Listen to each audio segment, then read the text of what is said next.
Assembly సాక్షిగా మాట్లాడుతున్నారు, assembly బయట ఉద్యమాలు చేస్తున్నటువంటి పరిస్థితి. లగచర్ల విషయము ఎన్ని ప్రజా సంఘాలు పోయి చూసినాయి, ఎంత భయపడ్డారు. వీళ్ళ మీదకి ఒక ప్రజా సంఘాలైనా మీరు పంపించగలిగిరా?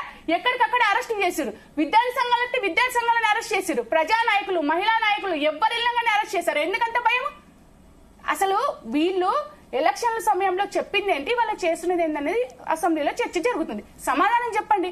కేసీఆర్ గారు రాలేదు, కేసీఆర్ గారు రాలేదని చెప్పేసి మాట్లాడుతున్నారండి. కేసీఆర్ గారు రావాల్సిన అవసరం లేదు. ఉన్న వాళ్ళకి మీరు సమాధానం చెప్పండి. కేసీఆర్ ఎప్పుడు వస్తాడో, ఏం మాట్లాడాలో మాట్లాడతాడు. మళ్ళీ తెలంగాణను ఎట్లా పునర్నిర్మించుకోవాలో కేసీఆర్ ఏం చేయాలో అది చేస్తున్నాడు. మీకు అనవసరం కేసీఆర్ కు సంబంధించి. రైట్ జయరామ్ గారు, మీ దగ్గరికి వస్తా. జయరామ్ గారు, గుడ్ ఈవినింగ్ అండి. రైట్ తెలంగాణ అసెంబ్లీ సమావేశాలు జరిగాయి. వాళ్ళ బీఆర్ఎస్ ఎంఐఎం కూడా పార్టీ వాకౌట్ చేస్తూ కూడా వెళ్లిపోయింది. అంటే ఒకవైపు కాంగ్రెస్ పార్టీ ఇప్పటి వరకు రైతులకు 50,000 కోట్లకు సంబంధించి కూడా అంటే పూర్తి స్థాయిలో రైతులకు సంబంధించి మేము అన్ని పూర్తి చేస్తామని చెప్తున్నారు. జయరామ్ గారు, హలో వినిపిస్తుందా అండి? ఎస్. అలాగే ఇప్పుడు రెసిడెన్షియల్ స్కూల్ కి సంబంధించి కూడా అంటే 40% వరకు డైట్ ఛార్జీలు పెంచామని ఇటు కాంగ్రెస్ ప్రభుత్వం చెప్తుంది. ఇటువైపు బీఆర్ఎస్ వర్కింగ్ ప్రెసిడెంట్ కేటీఆర్ గారు అసలు కాంగ్రెస్ పార్టీకి పరిపాలించడమే రావడం లేదు, రాష్ట్రం తిరోగమనంలోకి వెళ్తుందంటూ కూడా ఆయన పోస్ట్ చేయడం జరిగింది. సో ఏం చెప్తారు?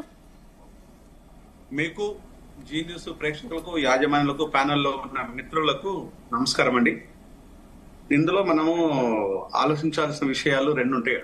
ఒకటి వచ్చేసేమో ప్రతిపక్షంలో ఉన్నప్పుడు రాజకీయ పార్టీల మాటలు ఎలా ఉంటాయి, అధికారంలోకి వచ్చిన తర్వాత ప్రభుత్వం, అదే రాజకీయ పార్టీలు ప్రభుత్వంలోకి వచ్చిన తర్వాత వాళ్ళ మాటలు ఎలా ఉంటాయి. ఈ 2 వర్షన్స్ కనుక మాట్లాడితే అప్పుడు ప్రజలకు నిజాలు అర్థమవుతాయి. తప్ప ఒక వర్షన్ మాత్రం మాట్లాడితే ఏదో ఒక పార్టీ బలైపోతుంది, లేకపోతే ఏదో ఒక ప్రభుత్వం బలైపోతుంది.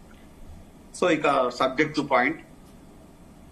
అంటే తెలంగాణ తెచ్చుకుంది కొట్లాడి, అలా డౌట్ ఏం లేదు. త్యాగాలు, కొట్లాటలు ఒకటి కాదు, రెండు కాదు, ఒక నిరంతర ప్రక్రియ లాగా తెలంగాణ కోసము సో జరిగింది. సో మొత్తానికైతే తెలంగాణ సిద్ధించింది.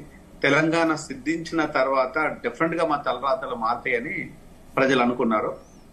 100% అది నెరవేరలేదు. సో అది నెరవేరడానికి కూడా అవకాశం లేదు అని కన్ఫామ్ అయిన తర్వాత ప్రజలు తిరగబడడం మొదలు పెట్టేసిండ్రు. ఆ తిరగబడే విధానాన్ని ప్రజాస్వామికబద్ధంగా ఓటు ద్వారా చూపించారు. ఆ ఓటు ద్వారా చూపించడం పాటు మాలాంటి వ్యక్తులము అనేక సందర్భం లోపల అనేక ప్రభుత్వములు, గతించిన ప్రభుత్వం అనేక కేసులు పెట్టినా కూడా వాటన్నింటిని లైట్ తీసుకొని మాట్లాడే విధానాన్ని కానీ మేము ఎక్కడ ఏ పార్టీ కండవ కప్పుకోకుండా ప్రజల పక్షాన్ని కొట్లాడారు. అప్పుడు ఇప్పుడు నిరంతరం అదే పని చేస్తున్నాం. దాంట్లో మేము సక్సెస్ అవుతున్నాం మేము కోరుకుంటున్నాం. ప్రజలు కూడా మమ్మల్ని ఆశీర్వదించారు.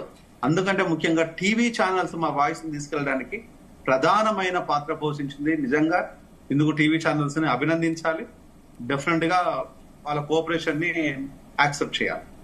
ఇక జరుగుతున్న విషయం ఏంటంటే, ఈ రోజు ప్రతిపక్షంలో ఉన్నప్పుడు రేవంత్ రెడ్డి మాట్లాడిన మాటలు ఏంటంటే, ఇక్కడ విద్యార్థుల అంశాలు కావచ్చు, నిరుద్యోగుల అంశాలు కావచ్చు, లేకపోతే ఎస్సీ ఎస్టీ బీసీ మైనారిటీ బిడ్డల అంశాలు కావచ్చు, వాళ్ళ ఉద్యోగాలు కావచ్చు, అనేక అంశాల మీద, భూములు, మరి ముఖ్యంగా భూములు అంశాలు కావచ్చు, రైతుల అంశాల విషయాలు. అప్పటికు రైతులు కూడా ఎన్సీఆర్బి లెక్కల ప్రకారము 600లకు పైసలకు రైతులు, 6,000లకు పైసలకు రైతులు చనిపోయిన తర్వాత కూడా రైతులను ఎక్కడ కూడా చనిపోయినట్టు కదా కేసీఆర్ పోటు చేయలేదు.